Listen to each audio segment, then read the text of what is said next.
Welcome to English Grammar Class. Man 2 Lesson 3 د انګلیسي ژبې د ګرامر درس ته ښه راغلاست. د دوهمې میاشتې دریم درس. زموږ نننی درس په انګلیسي ژبه کې simple present tense یا حالي ساده زمانه ده. Simple present tense is used to show habits, routines, and general facts. حالي ساده زمانه د عادت، حقیقت او ورځني کارونو لپاره استعمالیږي.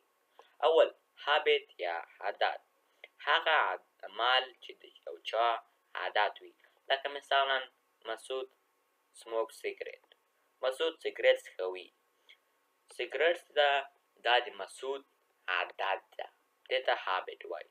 دوم facts یا حقیقت، هغه حقیقت چې قبول شوی وي، یعنی همیشه به رښتیا وي، لکه مثلا شیدې سپینې دي. داسې هر چاته وایي د ټول سره مني شیدې سپینې دي. دریم routines یعنی ورځني کارونه، مثلا زه ورزش کوم، دا یو ورځنی کار شو. لکه مثلا ته سهار راجګ ته چې کوم کارونه کوي، لکه مثلا سړی منډه کوي، ورزش کوي، دې ته routines یا ورځني کارونه وایي. structure یا د جملو جوړولو فرموله یې، کله چې موږ وغواړو یو پښتو جمله په انګلیسي ژبې ته واړوو، نو موږ structure نه کار اخلو.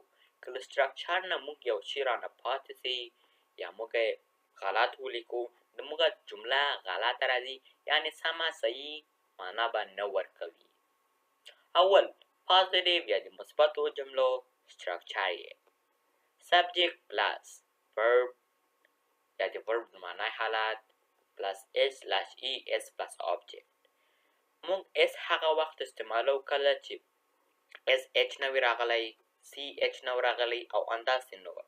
کله چې په جمله کې په آخر کې es راغلی وي، لکه sh راغلی وي، ch راغلی وي، لکه مثلا په دغو حروفو باندې ختم شوی وي، بیا موږ es استعمالو. لکه مثلا he watch ch راغلی، موږ بیا استعمالو es. he watches the TV. کله چې ch نه وي په جمله کې آخر کې نه وي راغلی، موږ ته نه استعمالو. دوم negative یا د منفي جملو structure یې subject plus do/does plus not plus verb plus object. دریم interrogative یا د سوالی جملو structure یې do/does plus subject plus verb plus object او آخر کې د سوالی نشان. مثلا مسعود smokes cigarette. مسعود سیګریټ څکوي.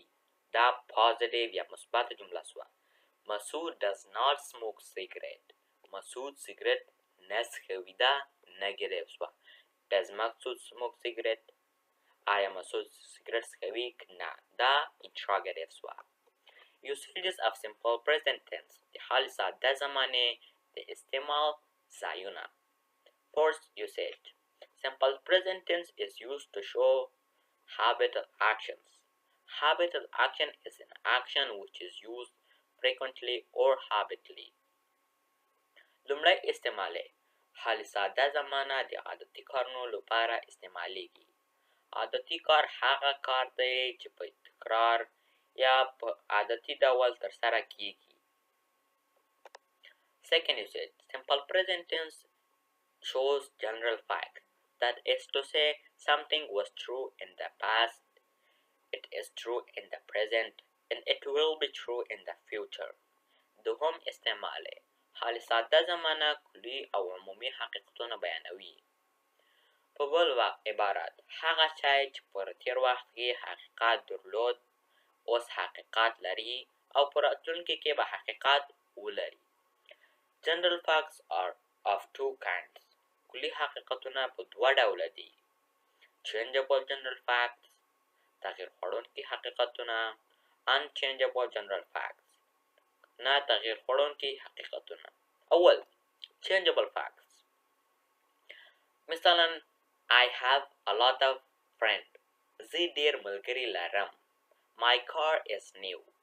په لومړي مثال کې زه ډیر ملګري لرم، خو دا ملګري ممکن د وخت په تېرېدو سره کم شي. دا یو تغییر خوړونکی حقیقت شو. لکه مثلا په اوس وخت کې ته ډېر ملګري لرې، په راتلونکي وخت کې به د تا ملګري کم سي. دا چینجبل فیکټ شو.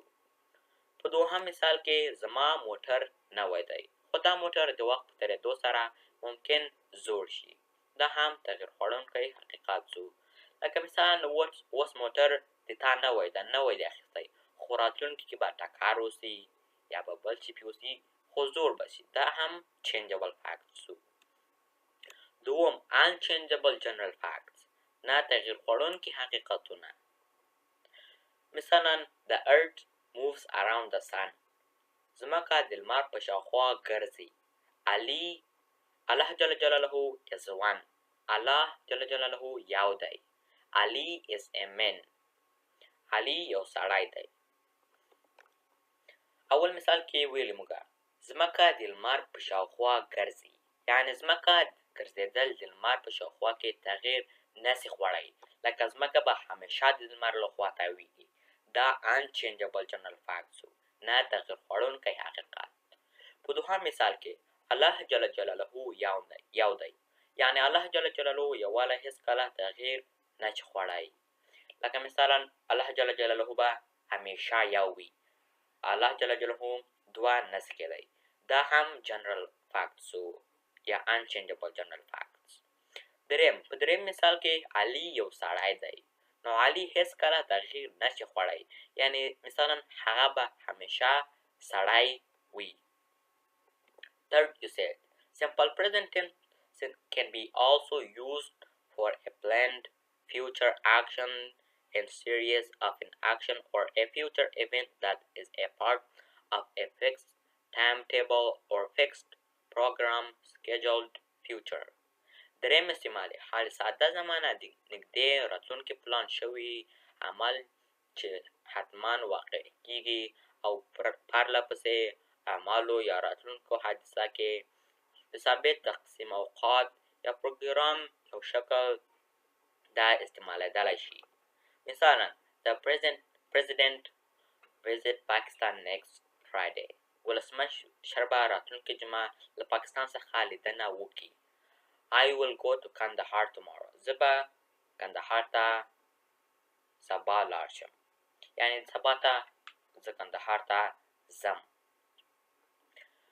عزت leave Kabul at 10 AM next Sunday، عزت راتلونکې یکشنبه د سهار په 10 بجو کابل پرېږدي.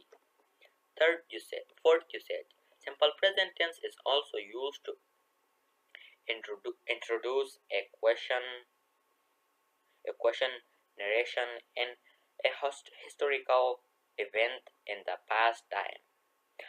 څلورم استعمال همدارنګه حال ساده زمانه په تېر وخت کې د قول، داستان او یوې تاریخي پیښې د معرفي کولو او بیانولو لپاره استعمالیږي.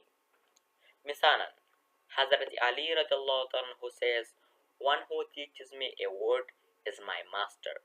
مثال حضرت علی رضی الله تعالی عنه فرمایل چې ماته هر څوک یو کلمه را زده کړي هغه زما استاد دی. Second example، at this time Ahmad Shah Baba leads his troops over Kandahar. مثال په دې وخت کې احمد شاه بابا خپلې قواوي د کندهار لوري رهبري کوي، یعنی شعرونه وایي. Fourth, you say simple present tense is used to show nature or smoothing. څلورم استعمال یا پنځم حال ساده زمانه د شي د طبیعت ښودلو لپاره استعمالیږي. لکه مثلا the lion eats raw meat، شیر سیده خامه غوښه خوري. the snake bites، مار چیچل کوي. Sixth usage، simple present tense is used to show natural law. شپږم استعمال حال ساده زمانه طبیعي قانون ښودلو لپاره په کار وړل کېږي، یعنې طبیعي قانون لپاره استعمالیږي. مثلا the sun rises from the east، لمر له ایست خوا راخیزي، د مشرق له خوا راخیزي. stars shine at night، ستوري په شپه کې ځلیږي. ډېره مننه دا و د نن ورځې درس د دوهمې میاشتې څلورم درس ته منتظر اوسئ.